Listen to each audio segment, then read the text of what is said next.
오늘 우리 하나님께서 주시는 말씀을 같이 보겠습니다. 디모데전서 6장 11절에서 16절 말씀인데요.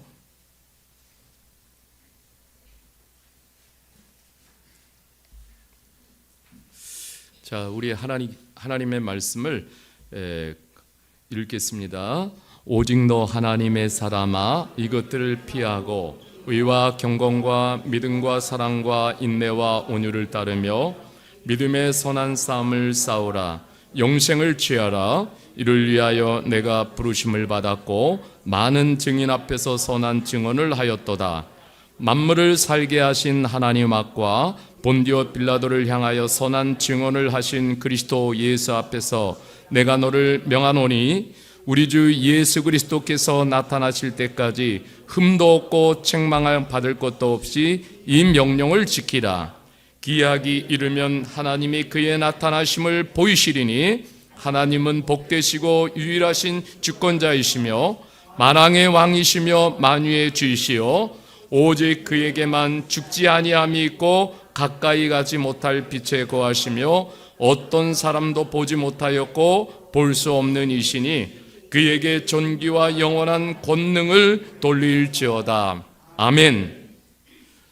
오늘 말씀의 제목은 하나님의 사람으로 사는 용기, 이런 제목으로 하나님의 말씀을 이 시간 나누겠습니다.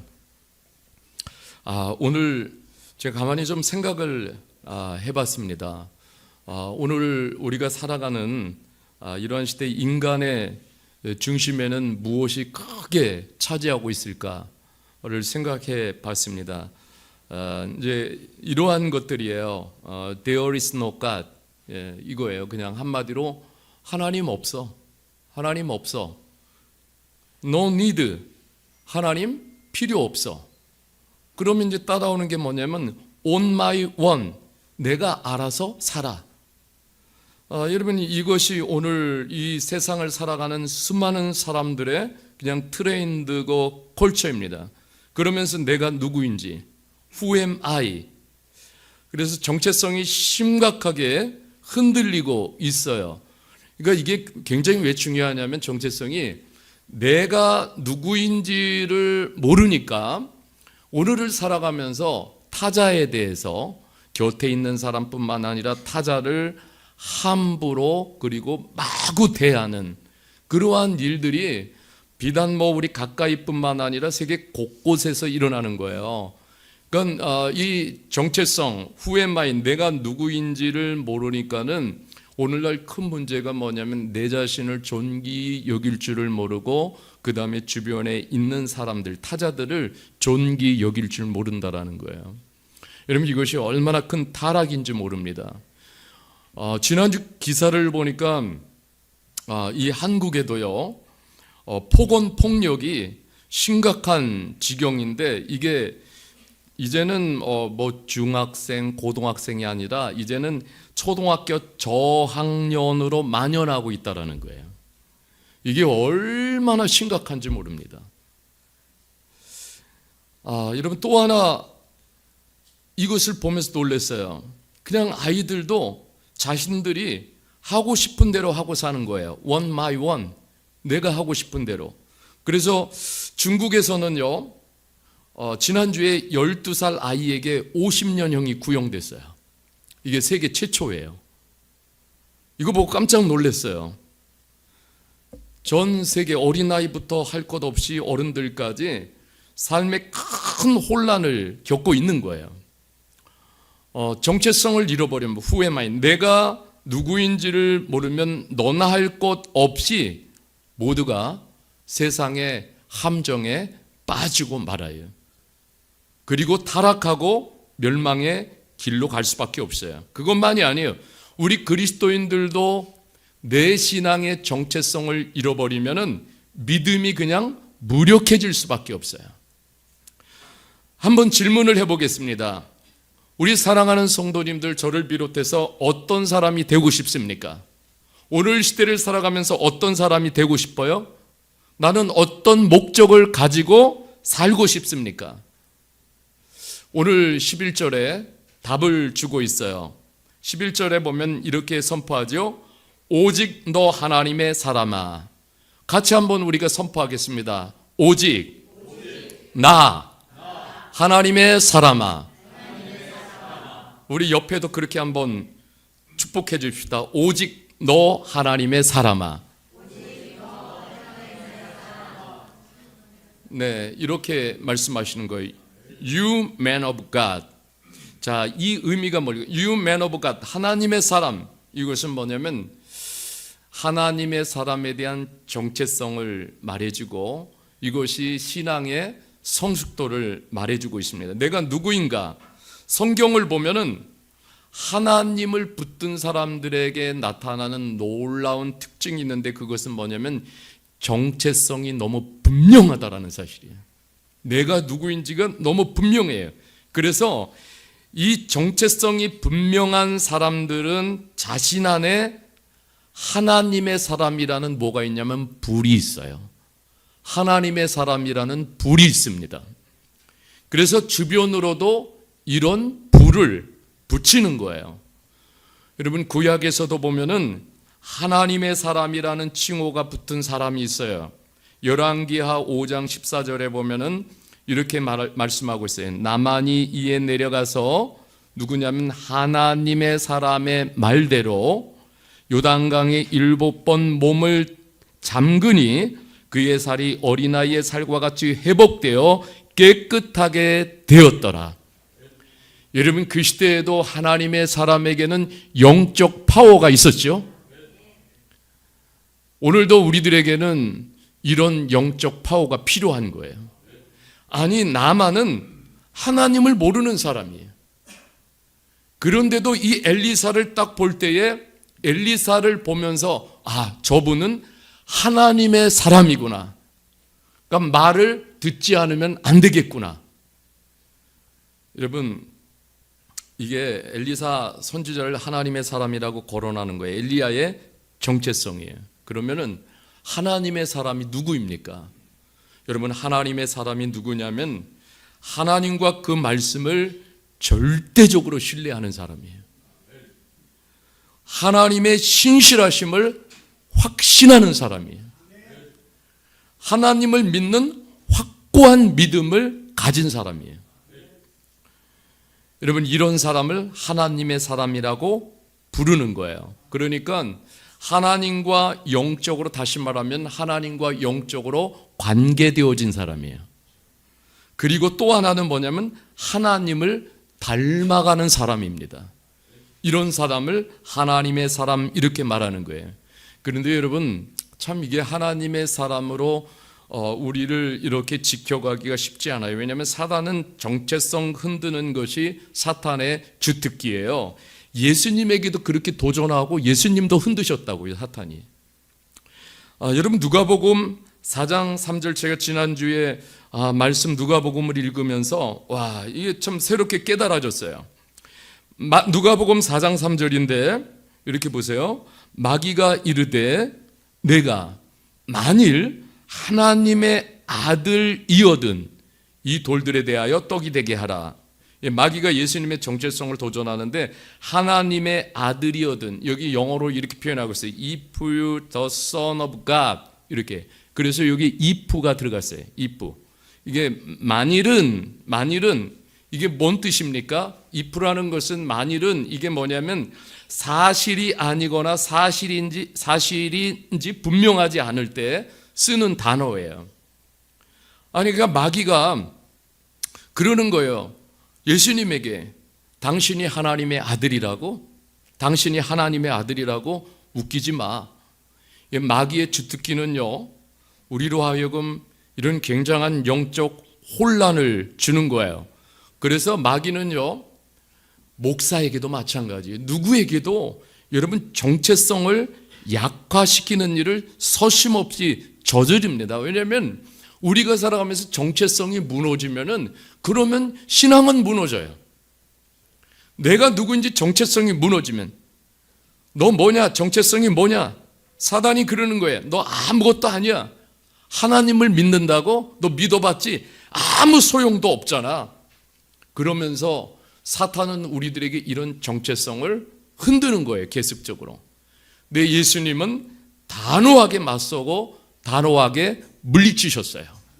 나는 Son of God, 하나님의 아들이다. 여러분, 이것이 흔들리지 않으셨기 때문에 예수님은 이 땅에서 하나님의 뜻을 온전히 이뤄내신 거예요. 이 정체성이 흔들려 버리면 여러분, 우리가 사명이고 뭐고 그 다음에 따라오는 것이 뭐예요? 이룰 수가 없어요. 오늘 바울 사도는 디모데를 그래서 하나님의 사람이라고 거론합니다. 이게 뭐냐면 다시 한번 스승되는 바울 사도는 디모데에게 정체성을 확신시켜 주는 거예요. 네가 누구냐? 너는 하나님의 사람이다. 여러분, 디모데는 지금 말로 바꿔보면 다문화 가정 자녀입니다. 다문화 가정 자녀예요. 아버지는 그리스도인이죠. 어머니는 유대인. 또 이 디모데는 소아시아의 루스드라라는 도시에서 이렇게 태어났어요. 그러니까 헬라 문화권에서 자랐습니다. 타문화권에서 이렇게 자란 거예요. 그랬던 디모데는 이 바울 사도를 하나님의 섭리 가운데 만나면서 예수 그리스도를 따르는 사람이 되어졌어요. 여러분, 그런 디모데를 향해 하나님의 사람이라고 부르는데, 여러분 보세요. 루스드라 사람, 헬라 사람 이렇게 부르지 않습니다. 우리도 마찬가지예요. 우리가 태어난 출신이 있어요. 미얀마 사람, 한국 사람. 저는 소사에서 있으니까 소사 사람. 그런데 여러분, 이거 이제 우리가 예수 그리스도를 받아들이고 나서는 완전히 부름이 달라지는 거예요. 하나님의 사람. 이게 뭐냐면 놀라운 것은 예수 그리스도를 믿고 우리의 정체성이 달라진 거예요. 이 말이 뭐냐면 이제 정체성이 달라졌다라는 것은 이제 디모데는 더 이상 과거의 디모데가 아니라는 거예요. 과거의 디모데가 아닙니다. 여러분, 현재의 디모데는 뭐예요? 정확히 하나님의 사람입니다. 하나님의 사람이에요. 여러분, 정체성이 달라진 하나님의 사람이라는 것은요, 확고한 신앙 고백이 나타납니다. 여러분, 오늘 13절에서 16절에 보면은 확고한 신앙 고백을 다시 한번 리마인드 시켜주는데 13절을 볼래요? 13절 이렇게 고백합니다. 13절에 하나님이 어떤 하나님이신가? 하나님은 만물을 살게 하신 하나님. 만물을 살게 하신 하나님. 하나님이 누구시냐? 이 의미는 뭐냐면 여기 이게 원래 좀 만물을 살게 하신 하나님, 그런데 요거를 좀 제가 구체적으로 살펴보니까 이런 뜻이에요. 모든 만물에게 생명을 주시는 하나님. 같이 해볼까요? 모든 만물에게 생명을 주시는 하나님. 이 말이에요. 하나님이 생명을 주시지 않으면 살 수가 없습니다. 그러니까 더 이렇게 깊은 고백은 뭐냐면 하나님이 생명의 주관자이십니다. 여러분, 인간은 결코 생명의 주관자가 아니에요. 생명을 주관하시는 분은 하나님이십니다. 여러분, 이런 고백과 선포를 우리가 수시로 해야 돼요. 하나님, 오늘을 살면서도 내 생명의 주관자는 내가 아닙니다. 하나님이십니다. 내 생명을 붙잡고 계신 분이 누구예요? 내가 아니에요. 하나님이십니다. 여러분, 이것을 우리가 고백하고 선포할 때 능력이 나타나는 거예요. 두 번째, 예수 그리스도가 누구신가? 예수님은 십자가 처형을 앞에 두고 본디오 빌라도 앞에서 끝까지 뭐냐면 이 진리를 사소하셨어요. 이게 생명의 주님이시라고 고백하는 거예요. 그 예수님이 사람의 몸으로 나타나셨어요. 그 예수님이 다시 정한 때에 반드시 보여주신다라는 거예요. 여러분, 지금 우리가 예수님 빨리 봤으면 좋겠다 그런 마음도 많이 있을 거예요. 그런데 하나님이 정하신 그때에 하나님 반드시 예수님을 보여주십니다. 그때가 반드시 있어요. 그래서 이렇게 고백하는 거예요. 주님은 온 세상의 통치자이시며 지극히 높은 왕이시며 생명의 빛이시며 사람의 눈으로 볼 수 없는 하나님이십니다. 여러분, 이런 믿음, 확고한 고백이 자리할 때에 여러분, 우리는 하나님의 정체성, 하나님의 사람에서의 정체성이 더 분명해지는 거예요. 여러분, 많이 선포할 수 있기를 바랍니다. 여러분, 이것이 디모데가 붙든 믿음이에요. 그래서 디모데는 이러한 고백을 품고 담고 선포하면서 그는 누가 되었어요? 바울의 영적 아들이 되어졌어요. 그리고 예수 그리스도의 좋은 일꾼이 되어졌습니다. 여러분, 디모데는 원래 세상에 갇혀 사는 존재였어요. 그런데 생명의 주님을 영접하면서 그의 삶의 차원이 완전히 달라진 거예요. 정체성이 바뀌었어요. 그는 영적 품격을 담은 고상한 존재가 되어졌어요. 그래서 여러분, 추구하는 비전, 추구하는 꿈, 추구하는 말, 추구하는 행동, 태도, 여러분, 이것이 완전히 달라지는 거예요. 아니, 이 정체성이 분명한 사람들이 과거를 끊지 못하고 과거를 여전히 끌어안고 산다. 여러분, 성경에서 그것은 있을 수도 없는 일이에요. 예수 그리스도를 정말 생명의 주님을 품고 정체성이 확실한 사람들은 다 과거와 결별했어요. 이미 나는 과거에 죽었다, 이렇게 선포하는 거예요. 예수 그리스도와 나는 다시 살았다. 차원이 달라지는 거예요. 여러분, 베드로가 마태복음 16장 15절 16절에서 이렇게 고백합니다. 이르시되 너희는 나를 누구로 하느냐? 시몬 베드로가 대답하여 이르되 주는 그리스도시요 살아계신 하나님의 아들이시니이다. 이게 엄청난 고백이에요. 이 고백을 통해서 동료 제자들을 다 깨웠습니다. 예수님은 그리스도십니다. 예수님은 하나님의 기름을 받으신 분이십니다. 하나님의 아들이 이 땅에 오신 것입니다. 예수님은 육신을 입으신 하나님이십니다. 지금 자신이 그렇게 고백하는 주님과 함께 있는 거예요.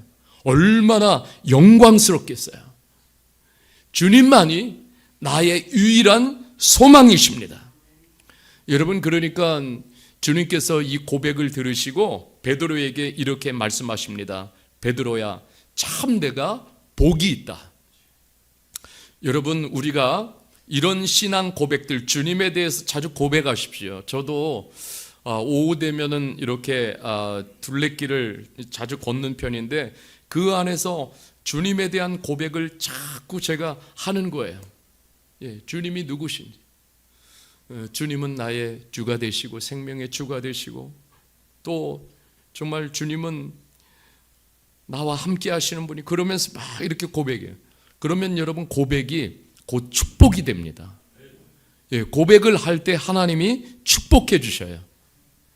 요한복음 21장 15절에 보면은 그들이 조반 먹은 후에 예수께서 시몬 베드로에게 이르시되 요한의 아들 시몬아 내가 이 사람들보다 나를 더 사랑하느냐 하시니 이르되 주여 그러하나이다. 내가 주님을 사랑하는 줄 주님께서 아시나이다. 이르시되 내 어린 양을 먹이라 하시고, 내가 주님을 사랑합니다. 여러분, 이 진한 고백을 주님이 받으실 때 얼마나 흡족하셨을까요? 이거 그런 거예요. 베드로가 점차적으로 이 신앙 고백이 깊어질수록 뭐냐면 자기 삶에 대한 책임감이 커지는 거예요. 여러분, 단순히 입술의 고백이 아니에요. 정말로 믿음을 동반한 고백을 할 때에 자신의 삶을 베드로가 지금 어떻게 하는 거예요? 주님께 자신을 어떻게 하는 거예요? 다 위탁하는 거예요. 주님께 맡기는 거예요. 주님, 이제는 내 삶이 내 것이 아닙니다. 다 주님의 것입니다. 이제 주님의 뜻대로 살겠습니다. 이런 신앙의 진지한 고백을 더해가면서 어떤 일이 일어나요? 주님과의 관계가 더 깊어지는 거예요. 여러분, 그래서 우리가 수시로 매일매일 살아가면서 일하면서도요, 운전하면서도 요리를 하면서도 항상 여러분 이 고백을 자꾸 하시기를 바랍니다. 고백을 하시고 선포를 하세요. 디모데는 그런 신앙의 깊은 고백 아래서 영적 성장을 점점 이뤄가요. 처음엔 보세요. 디모데가 그저 바울 사도 나하고 같이 가자, 주님의 나라를 위해서. 예, 알겠습니다. 저 따라가는 동역자, 곁에 서 있는 동역자에 불과했지만은 계속해서 디모데는 영적으로 성장했습니다. 근데 어디까지 성장했어요? 한 에베소 교회의 목회자로 파송할 만큼 그렇게 성장을 했어요. 여러분, 처음 다문화 가정의 철부지였어요. 그런데 그가 하나님의 사람이 되고 동역자가 되고 마침내 한 교회의 영적 지도자가 되어졌어요. 여러분, 우리는 이런 신앙의 고백할수록 여러분 우리 안에 하나님의 사람의 정체성이 다져지고 커져가게 됩니다. 그러면서 우리는 영적으로 성장하게 돼요. 여러분, 그 디모데가 목회하는 에베소는 부요한 도시였어요. 그래서 사람들이 저마다 다 자기의 돈을 과시하는 일상이 된 그런 에베소 도시에서 목회를 하는 거예요. 사람들이 다 만몬을 과시했어요. 그곳에 파송된 디모데에게 오늘 다시 한번 말씀을 깨우쳐 주시는 거예요. 디모데전서 6장 10절 말씀에 이렇게 말씀하고 있어요. 6장 10절에 같이 한번 읽어보겠습니다. 시작. 돈을 사랑함이 일만하게 뿌리가 되나니 이것을 탐내는 자들은 미혹을 받아 믿음에서 떠나 많은 근심으로서 자기를 찔렀도다. 자, 여러분, 우리는 매일 선택을 해야 돼요. 뭘 선택을 해야 돼요? 여러분, 그 당시도 마찬가지예요. 바울 사도 또 디모데가 살던 시대에도 하나님과 돈, 이 사이에서 누가 더 주인인가? 오늘을 살아가는 시대도 마찬가지예요. 하나님과 돈, 그 가운데서 주인이 누구인가? 이거를 늘 분명히 해야 됩니다. 여러분, 그렇습니다. 여기 말씀해 보면은 돈을 사랑하는 마음은 이 세상에서 일어나는 모든 악의 원천이 된다라는 거예요. 돈을 사랑하는 게. 여러분, 돈은 필요해요. 우리의 삶에 필요한 수단이에요.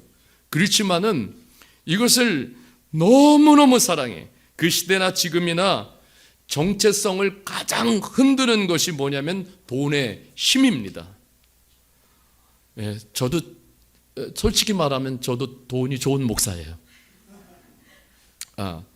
여러분, 그래요. 교회도 영적 지도자들도 성도들도 가장 흔들리는 게 뭐냐면, 가장 흔들리는 유혹의 시점이 뭐냐면 돈 앞에 설 때예요.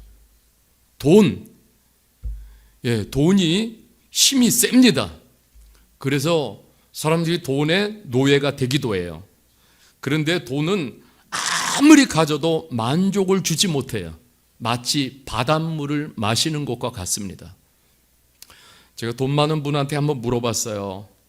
이렇게 돈이 많으신데 그래도 만족을 못 하세요? 만족이 없대요. 솔직히 한 말씀이에요. 만족이 없어요. 여러분들 저도 다 늦게 부인할 수 없잖아요. 많으면 많을수록 좋은 게 돈 아니겠어요?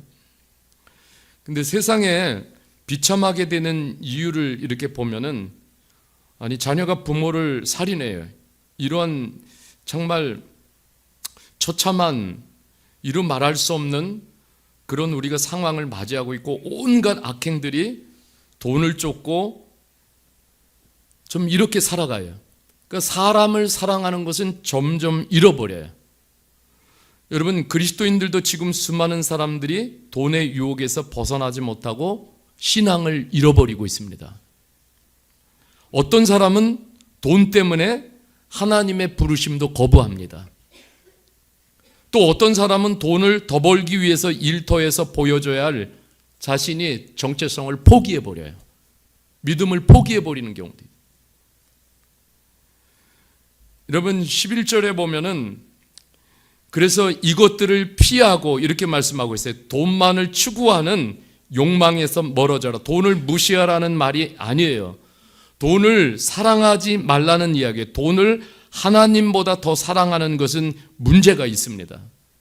어떤 형제, 우리 여기 나왔던 형제예요. 한번 물어봤어요. 무엇이 가장 좋냐고 물어봤어요. 그랬더니 나는 돈이 너무너무 좋아요. 그러더니 그때부터 교회를 안 나옵니다. 지금도 안 나와요. 교회 올 시간이 없어요. 그래서 왜 못 나오냐 그랬더니 일요일에도 돈 더 벌려고 일을 하는 거예요. 막 몸이 망가져라. 교회 올 시간이 없다라는 거예요. 그 친구는 돈의 노예가 됐고 돈이 주인이 된 거예요. 여러분, 돈은 두 얼굴이 있습니다. 선을 드러내기도 하고 악을 드러내기도 합니다. 돈은 반드시 잘못 다루게 되면 사람이 교만해지고 돈 때문에 분열을 일으키고, 사탄은 아주 치명적으로 이러한 것들을 이용해요. 대부분의 많은 사람들이 다 여기에 걸려 넘어집니다. 돈이 위험한 이유는 이거예요. 돈은 하나님을 잊어버리게 만들 수도 있어요. 돈은 우리의 자상을 바꿀 수가 있어요. 하나님의 형상을 잘못하면 마귀의 형상으로 바꿀 수가 있어요. 돈 때문에 사람을 하대할 수가 있어요. 돈은 자아를 크게 만들어요. 그래서 나중에는 돈을 숭배하게 만들어요. 돈은 인격도 무너뜨리게 만듭니다. 여러분, 우리는 그래서 늘 돈이 이렇게 생길 때마다 그런 생각을 해야 돼요. 월급을 받아도 마찬가지로 돈이 생겨도 돈은 내가 번 것이 아니라 하나님이 내게 주신 것이라고 믿을 때, 이때 그 의미가 달라져요. 그냥 내가 버는 것이다 그러면은 그 돈이 주인 역할을 해요. 그런데 여러분, 하나님이 이 돈을 내게 주신 것이다 그러면은 그 돈의 주인이 하나님이 되세요. 여러분, 돈이 중요하지만은 돈보다 더 중요한 것은 하나님의 은혜가 더 큰 거예요. 여러분, 하나님의 후원의 손길을 더 바라보시기를 바랍니다. 지금 그저 생긴 돈 이거 갖고 그냥 이걸 주인 삼을까 말까 하지 말고 하나님의 그 후원의 손길을 좀 바라보십시오. 그래야 우리가 돈의 노예가 되지 않고 돈을 누리는 인생이 돼요. 돈에 눌리는 인생이 되지 않습니다. 우리가 하나님을 섬기는 사람들도 이렇게 보면 돈에 막 눌려가지고 돈에 눌려서 살아요. 돈에.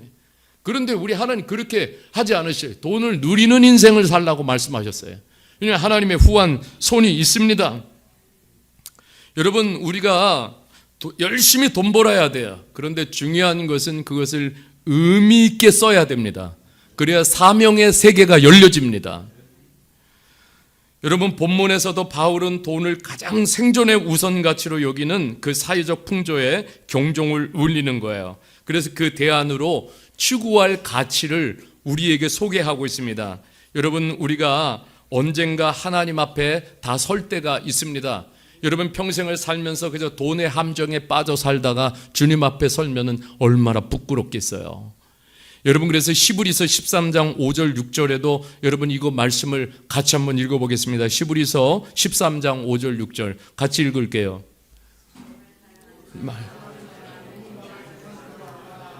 친히 말씀하시기를 내가 떠나지 아니하리라 하셨느니라. 그러므로 우리가 담대히 말하되 주는 나를 돕는 이시니 내가 무서워하지 아니하겠노라. 사람이 내게 어찌하리요 하노라. 아멘. 자, 여기 말씀에 돈을 사랑하지 말고 있는 바를 족한 줄로 여겨라. 감사하시고 만족하십시오. 이것도 하나님이 주신 것입니다. 근데 이게 하나님 말씀이에요. 그가 주님이 친히 말씀하시기를, 그 부분을 다시 한 번 더 읽겠습니다. 시작. 내가 결코 너희를 버리지 아니하고 너희를 떠나지 아니하리라 하셨느니라. 아멘. 여러분, 조금 돈 못 번다고 걱정하지 마십시오. 전능하신 하나님이 나와 함께 하십니다. 전능하신 하나님이 나를 버리지 아니하시고 떠나지 아니하시는 이 은혜와 축복이 더 큰 거예요. 돈도 언젠가는 떠나요. 우리 교회도 제게 얘기하는 사람들 보면 그래, 한때는 돈이 있었어요. 근데 어느샌가 보니까 돈이 떠났어요. 빠이빠이 하고. 영원히 함께 있어주지 못해요. 그런데 여기 또 말씀하셔요. 우리가 담대히 말하되 같이 합시다. 주는 나를 돕는 이시니 믿으시길 바랍니다. 예, 주님이 돈 벌 수 있도록 나를 도와주셔요. 지혜로 도와주십니다.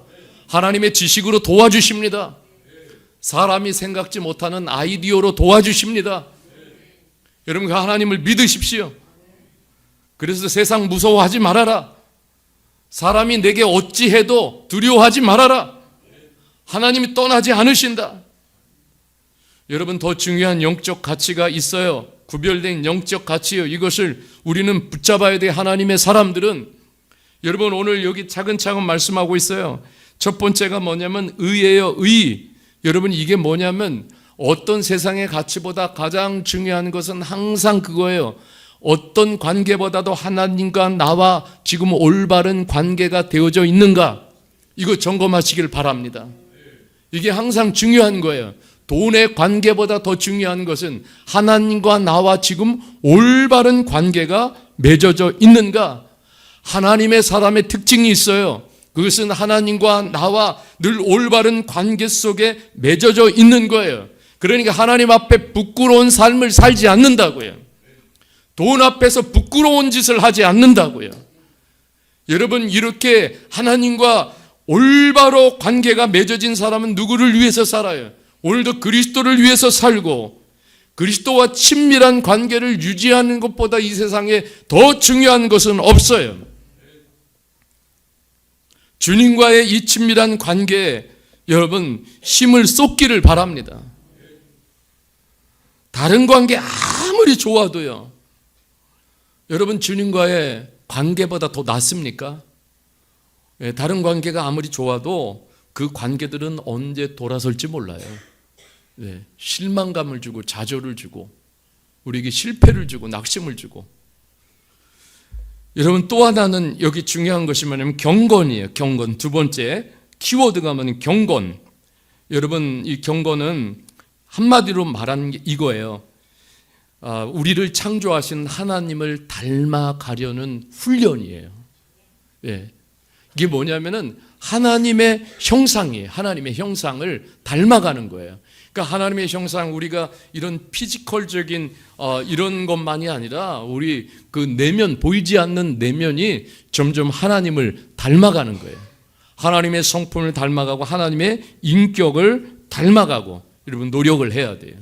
세 번째 키워드가 뭡니까? 믿음. 믿음. 하나님과 그 말씀을 절대적으로 신뢰하는 것. 아이고, 여러분 보십시오. 돈도 변하고 사람도 다 변합니다.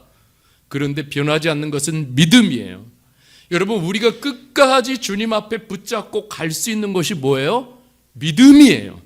주님 앞에 서는 시간까지. 여러분, 우리의 믿음을 보시고 우리에게 상을 베푸시고 우리의 믿음을 보시고 우리를 천국으로 입성을 시켜주시는 거예요. 이 땅에서 명예, 권력, 돈 이런 거 가지고 여러분 우리가 주님 앞에 그거 가지고 가는 게 아니에요. 오직 가지고 가는 것은 믿음이에요. 믿음.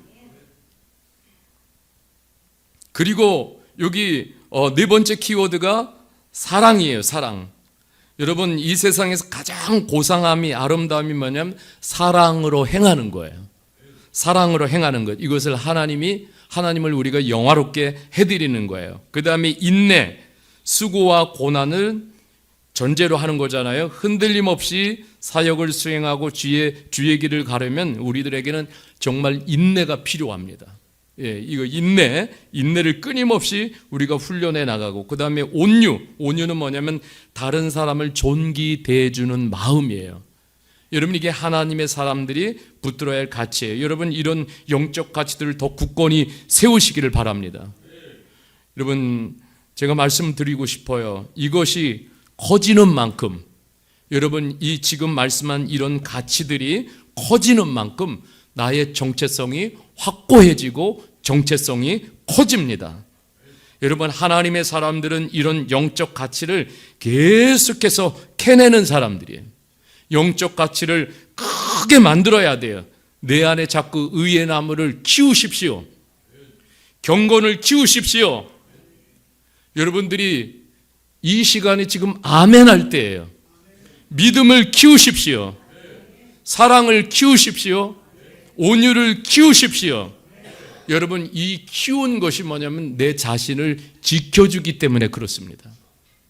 이것이 나를 지켜줘요. 이것이 내 가정을 지켜주고, 이것이 교회를 지키고, 이것이 사회를 지키는 거예요. 여러분, 골로새서 2장 3절 말씀에 보시길 바랍니다. 골로새서 2장 3절 시작.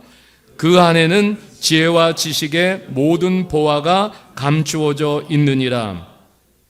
여러분, 이거 감춰져 있기 때문에 이거 캐내는 노력이 없으면은요, 여러분, 이거 정말 지혜와 지식의 보화가 감추어져 있는데 이거 다 누구 거예요? 우리에게 주시려고. 그런데 이거는 믿음으로 캐내는 거예요. 여러분, 매일 캐낼 수 있기를 바랍니다. 발견하는 기쁨이 있기를 바랍니다. 여러분, 우리 어제 제뚜조 형제가 성경을 같이 공부하는데 그래요. 이 매일 토요일마다 새로운 진리를 배워가잖아요. 저 어제 이래요. 목사님, 성경을 공부하는데 너무 재밌어요. 너무 재밌어요. 정말 이랬으면 좋겠어요. 그 순수함, 진리를 발견하는 그 기쁨, 하나님 너무 즐거워요. 너무 감사해요. 너무 재밌어요. 하나님이 얼마나 감동하시겠어요.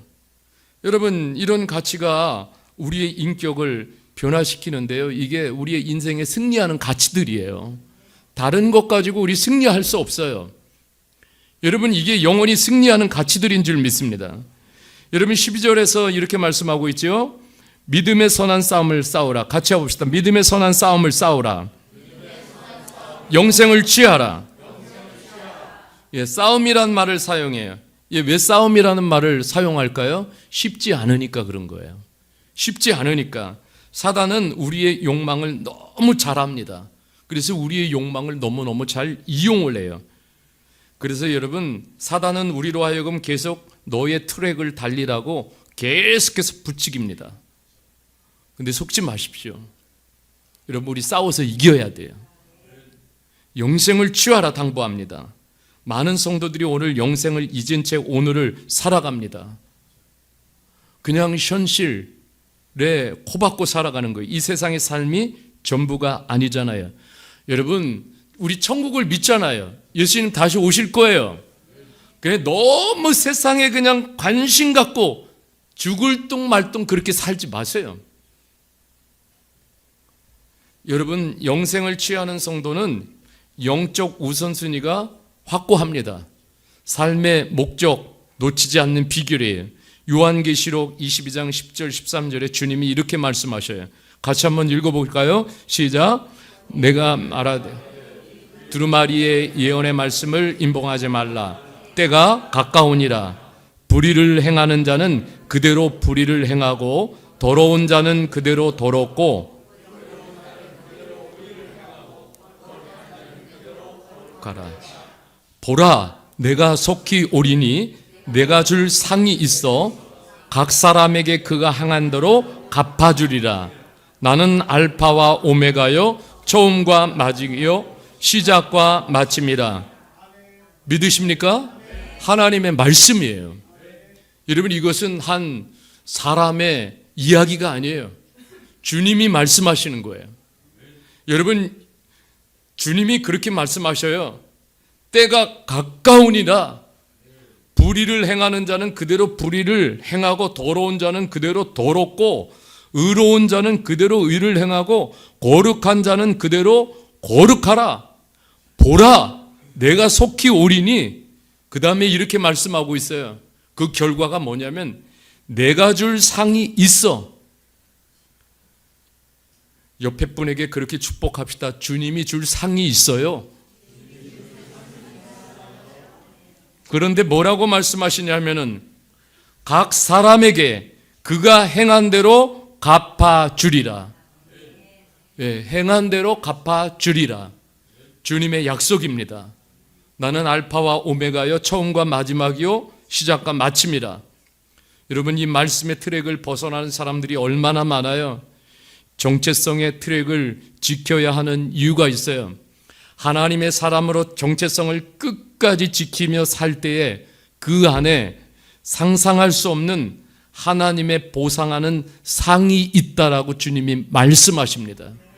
여러분, 이 상을 바라보십시오. 붙잡으십시오. 열심히 심을 수 있기를 바랍니다. 여러분, 우리가 사는 사회는 정말 건강하지 못합니다. 세속화가 말도 못합니다. 전부 감각을 부추기는 문구들, 영상들이 난무하고 우리를 혼란하게 하고 있어요. 여러분, 오늘 보면은 지금 사회는 진리든 진리가 아니든 온통 모든 사람들에게 어린아이부터 어른하게 할 것 없이 전부 개방이에요. 개방돼서는 안 될 최후의 가치 진리까지도 다 개방을 시켜버려요. 수많은 사람들이 개방, 그러니까 다 발을 들여놓습니다. 마음대로 수용을 합니다. 마음대로 on my one. 여러분, 이러한 개방의 시대, 세속화의 한없는 개방의 시대 속에 우리를 하나님의 사람으로 이 시대 속에 지금 여기에 남겨두신 이유가 있어요. 다 무너지고 개방되어도 우리가 쌓아야 할 진리의 뚝이 있기 때문에 여기에 남겨두신 거예요. 함께 무너져서는 안 될 것입니다. 여러분, 우리 교회도 작은 공동체지만은 여러분, 이 세속화에 함께 휩쓸리는, 무너지는, 개방되는 그런 교회가 아니에요. 끝까지 예수님의 진리의 뚝을 쌓는 교회로 주님 오실 때까지 남기를 소원하며 기도하고 우리가 지켜내야 될 줄 믿습니다. 여러분, 유혹이 올 때 흔들릴 때마다 선포하십시오. 예수 그리스도의 이름으로 명하노니 나를 유혹하는 사탄아 물러갈지어다. 선포하십시오. 그 순간에 사탄이 내 생각과 마음, 내 방식에 둥지를 틀지 못하도록 여러분, 우리는 깨어 있어야 돼요. 하나님의 사람은 세상에서 하나님을 대신하는 왕 같은 존재로 지금 이 시점에서 살아계신 하나님을 보여주어야 해요. 여러분, 사람들이 다 no need, 하나님 필요 없어, there is no God, 하나님 없어도 돼. 그러나 이 속에서 저와 여러분 살아서 하나님의 살아계심을 보여주어야 될 줄 믿습니다. 그러니 하나님의 사람들이 매일 누구의 음성을 들어야 돼요? 하나님의 음성을 들어야 돼요. 우리 미얀마 형제자매들도 너무 새벽 2시, 1시까지 페이스북 켜놓고 그 음성에 취해서 잠자고 이러지 마십시오. 오늘로 끊으십시오. 그리고 밤에 잘 때마다 주의 음성을 들으십시오. 그래야 우리가 달라지지 않습니까?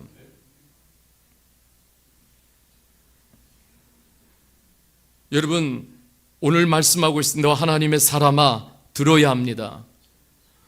저는 그렇게 생각해요. 기독교의 위기가 곧 세계의 위기입니다. 여러분, 하나님의 사람의 위기는 곧 가정공동체의 위기고 사회공동체의 위기입니다. 항상 나는 누구로 살 것인가, 정체성 흔들리지 말아야 돼요. 내가 흔들리면 나만의 문제가 아니라 주변이 흔들립니다. 내가 무너지면 나만의 문제가 아니라 주변이 무너져요.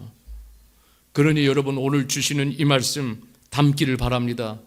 예수님이 말씀하셨어요. 오셔서 요한복음 17장에 기도하시는데 이런 간절한 십자가를 앞에 두고 이런 기도를 드리십니다.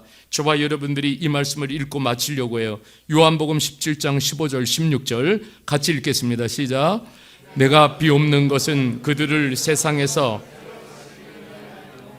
다만 악에 빠지지 않게 보존하기를 위함이니이다. 내가 세상에 속하지 아니함과 같이 그들도 세상에 속하지 아니하였사옵나이다. 아멘. 여러분, 이게 예수님께서 드리는 요한복음 17장 한마디로 카도시, 거룩에 대한 기도예요. 굉장히 중요합니다. 예수님께서 말씀하셔요. 이 세상 더럽고 악하고 추악하니까는 그냥 빨리 떠나버릴까, 그것이 아니에요. 우리가 이 세상 속에 남겨두신 이유가 있어요. 뭐 우리로 이 세상 속을 빠져나가서 저 수도원이나 어떻게 만들어가지고 우리끼리 그냥 집단 생활하고, 여러분, 이거 하나님이 원하시는 게 아니에요. 여러분, 이 세상 속에 있지만, 세상 속에 살지만은, 그러나 이 세상에 속하지 않는 구별된 사람, 하나님의 사람 되라는 것입니다. 그러니까 여러분, 우리에게 용기가 있어야 돼요. 하나님의 사람으로 살아낼 용기, 여러분 매일 간구해야 돼요. 그래서 기도를 놓치면 안 돼요. 성령님 용기를 주십시오. 하나님의 사람으로 살 수 있는 용기를 주십시오. 그런데 여러분, 우리가 이렇게 하나님의 사람을 힘들어도 포기하지 않고 살아낼 때 하나님이 주시는 우리에게 두 가지 선물이 있어요. 그것은 이김과 축복입니다. 여러분, 마침내 이기는 자가 하나님 앞에 섭니다. 그리고 하나님의 축복하심이 있어요. 여러분 믿을 수 있기를 바랍니다. 그래서 오늘 저와 여러분들이 다시 한번 제가 정체성에 대해서 말씀을 이렇게 나눴습니다. 우리 사랑하는 미얀마 형제 자매들도 이 한국 땅에 와서 미얀마 사람이 아니에요. 더 이상 예수 안으로 들어왔어요. 하나님 안으로 들어왔어요. 하나님의 사람입니다. 오늘 말씀이 여러분들 더 하나님의 사람으로 정체성을 확고히 할 수 있기를 바랍니다. 직장에 가도 나는 하나님의 사람이야. 친구를 만나도 하나님의 사람이야. 무슨 일을 하도 나는 하나님의 사람이야. 여러분 이런 정체성을 확고하게 살 때 하나님은 여러분들의 손을 들어주실 거예요. 이김을 주시고 하나님의 반드시 축복하심을 부어주실 것입니다. 여러분 오늘 이 말씀을 붙잡고 우리 이 시간에 다 같이 함께 찬양하기를 원합니다.